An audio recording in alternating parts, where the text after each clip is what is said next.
Mesdames et messieurs, bienvenue sur Africa 24 pour ce nouveau numéro de décryptage. Mohamed Ali Niang est un jeune entrepreneur malien. Son projet porte le nom de Malo Traders et a pour but de moderniser la transformation du riz au Mali. Il a d'ailleurs exposé son projet lors de la 4e édition du Forum international Afrique Développement les 25 et 26 février 2016 à Casablanca au Maroc. À travers cette participation, Attijari Wafa Bank met la lumière sur de nouveaux talents en Afrique. Mohamed Ali Niang est notre invité pour ce nouveau numéro de décryptage. Pouvez-vous nous présenter votre projet qui porte le nom de Malo Traders? D'accord, donc Malo veut dire en Bambara, en Djoula, en Kassunké, en plusieurs langues de la sous-région. Riz, et essentiellement notre premier produit phare s'appelle Super Malo, qui est un riz qui est enrichi en fer, en acide folique, en zinc, pour lutter contre l'anémie qui est assez répandue dans nos sociétés. De façon certes invisible, mais assez répandue. Vous avez participé au forum du groupe Attijari Wafa Bank en tant que jeune talent. Dites-nous, qu'est-ce que vous a valu ce prix? Donc aujourd'hui, je suis au forum à Casablanca qui a été organisé par Attijari Wafa.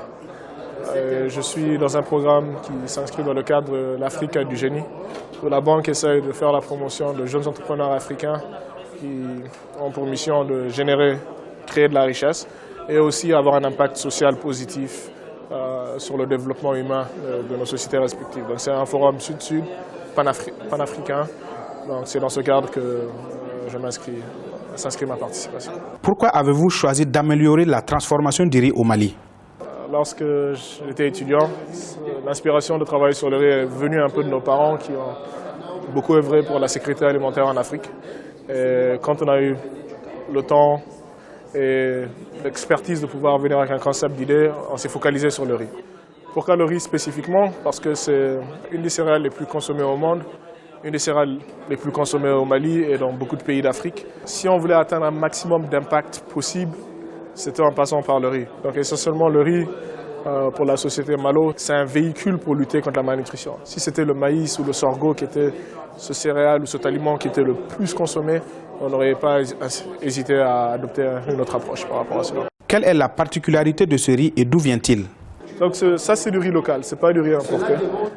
Ça vient de la zone sénégambienne, donc ça s'appelle du Gambiaka. Donc on se fournit auprès d'eux.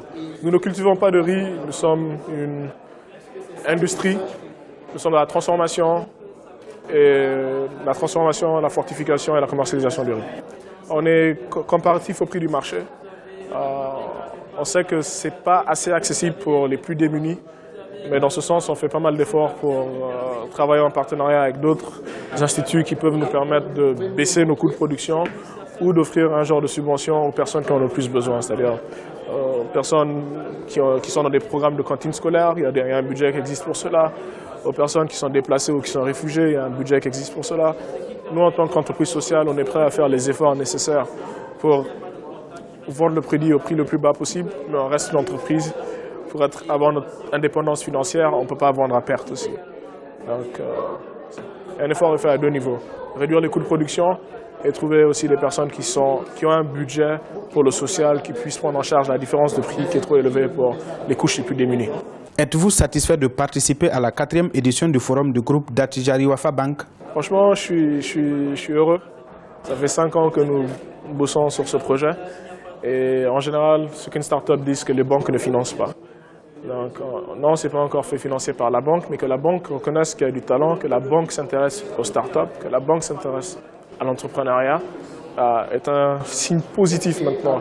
Et j'espère qu'ils pousseront un point plus loin en inventant ou en mettant sur place des produits innovants, des produits financiers qui permettent de financer l'entrepreneuriat et l'innovation. Et surtout cet aspect social aussi. Si la banque est sensible à l'aspect social, ils peuvent comprendre que le taux de retour sur investissement peut être un peu plus faible parce qu'il y a des choix qui sont faits pour payer les producteurs à un meilleur prix, pour vendre le produit à un prix qui n'est pas au-dessus du prix du marché. Est-ce que ce forum est une bonne tribune pour que les autres banques s'intéressent davantage à vos projets? Si on prend le cas de l'Afrique de l'Ouest, l'Attijari Wafa Bank fait partie d'un des pionniers, d'un des leaders dans son secteur. Donc c'est sûr, financer l'entrepreneuriat social n'est pas une mauvaise chose en tant que telle, c'est même une bonne chose. Donc la banque, que Attijari soit la première banque qui saute de le marigot et prenne ce risque, c'est sûr que les autres banques suivront. Et ça sera bénéfique pour tous les jeunes entrepreneurs là-bas qui ont des bonnes idées et qui essaient de se faire financer.